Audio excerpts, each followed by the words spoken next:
श्वेतचन्दनादिचर्चिताय हारकटकशोभिताय भूरि मङ्गलम्। चारुकुङ्कुमोपेतचन्दनादिचर्चिताय हारकटकशोभिताय भूरि मङ्गलम्।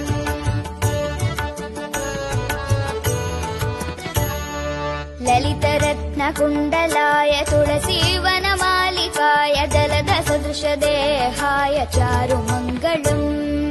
ललितरत्नकुण्डलाय तुलसीवनमालिकाय दलदसदृशदेहाय चारुमङ्गलम्।